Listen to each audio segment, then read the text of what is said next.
Ah, welcome home, sweetheart. How are you? You seem tired. What happened? I see. Come here then. Allow me to give you a hug. There. I hope that comforts you even if only slightly. Forget about what happened today, okay? I'm here for you, sweetheart. Yes, don't worry. I will be here forever, sweetheart. I've already prepared dinner for us both. Care to join me? You already want to go to sleep. I understand, sweetheart. Do not worry. You deserve a good rest for today. Allow me then to guide you to the bedroom.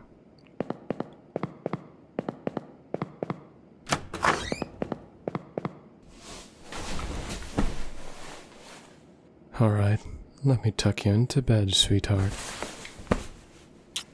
Sleep well, dear. What seems to be the matter? You want a bedtime story? I'm afraid I cannot.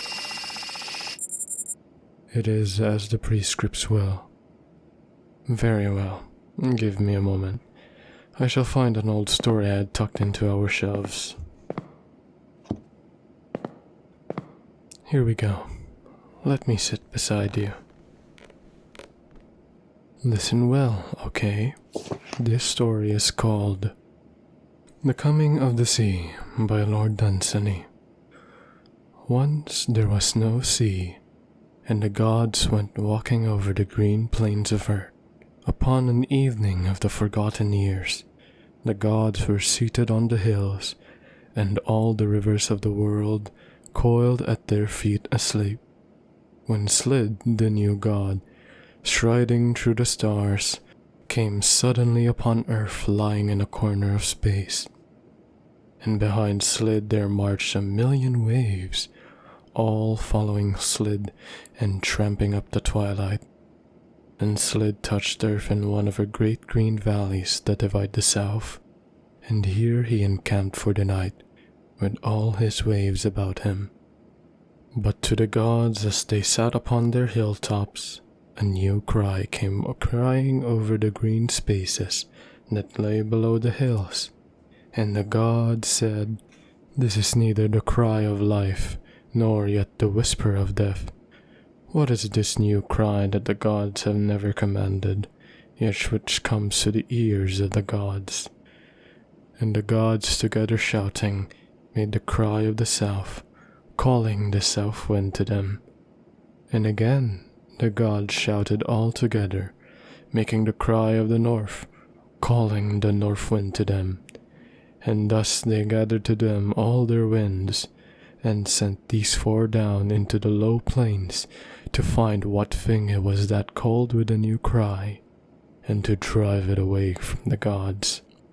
Then all the winds harnessed up their clouds, and drave forth till they came to the great green valley that divides the south in twain, and there found Slid with all his waves about him.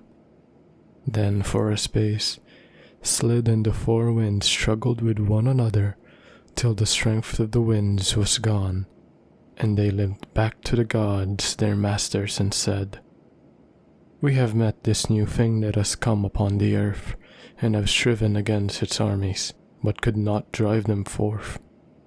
And the new thing is beautiful but very angry, and is creeping towards the gods." But Slid advanced and led his armies up the valley, and inch by inch, and mile by mile, he conquered the land of the gods. Then from their hills the gods sent down a great array of cliffs of hard, red rocks, and bade them march against Slid. And the cliffs marched down till they came and stood before Slid, and leaned their heads forward, and frowned, and stood staunch to guard the lands of the gods against the might of the sea, shutting Slid off from the world. Then Slid sent some of his smaller waves to search out what stood against him, and the cliffs shattered them. But Slid went back and gathered together a horde of his greatest waves, and hurled them against the cliffs, and the cliff shattered them. And again Slid called up out of his deep a mighty array of waves, and sent them roaring against the guardians of the gods. And the red rocks frowned and smote them. And once again Slid gathered his greater waves, and hurled them against the cliffs. And when the waves were scattered like those before them, the feet of the cliffs were no longer standing firm, and their faces were scarred and battered. Then into every cleft that stood in the rocks, Slid sent his hugest wave, and others followed behind it. And Slid himself seized hold of huge rocks with his claws, and tore them down and stamped them under his feet. And when the tumult was over, the sea had won, and over the broken remnants of those red cliffs, the armies of Slid marched on and up the long green valley. Then the gods heard Slid exulting far away, and singing songs of triumphs over their battered cliffs. And ever the tramp of his army sounded nearer and nearer in the listening ears of the gods. Then the gods called to the downlands to save their world from Slid, and the downlands gathered themselves and marched away, a great white line of gleaming cliffs, and halted before Slid. Then Slid advanced no more and lulled his legions, and while his waves were low, he softly crooned a song such as once long ago had troubled the stars and brought down tears out of the twilight. Sternly the white cliffs stood on guard to save the world of the gods, but the song that once had troubled the stars went moaning on awakening pent desires, till full at the feet of the gods the melody fell. Then the blue rivers that lay curled asleep opened their gleaming eyes, uncurled themselves and shook their rushes, and, making a stir among the hills, crept down to find the sea. And passing across the world, they came at last to where the white cliffs stood, and coming behind them, split them here and there, and went through their broken ranks to Slid at last. And the gods were angry with their traitorous streams. Then Slid ceased from singing the world that lures the world, and gathered of his legions, and the rivers lifted up their heads with the waves, and all went marching on to assail the cliffs of the gods, and wherever the rivers had broken the ranks of the cliffs, Slid's armies went surging in and broke them up into islands, and shattered the islands away. And the gods on their hilltops heard once more the voice of Slid exulting over the cliffs. Already more than half the world lay subject to Slid, and still his armies advanced, and the people of Slid, the fishes and the long eels, went in and out of harbors that once were dear to the gods. Then the gods feared for their dominion, and to the innermost sacred recesses of the mountains, to the very heart of the hills, the gods trooped off together, and there found Tintagon, a mountain of black marble staring far over the earth, and spake thus to him with the voices of the gods. O eldest born of our mountains, when first we devised the earth we made thee, and thereafter fashioned fields and hollows, valleys and other hills to lie about thy feet. And now, Tintagon, thine ancient lords, the gods are facing a new thing, which overthrows the old. Go, therefore, thou, Tintagon, and stand up against Slid, that the gods be still the gods and the earth still green.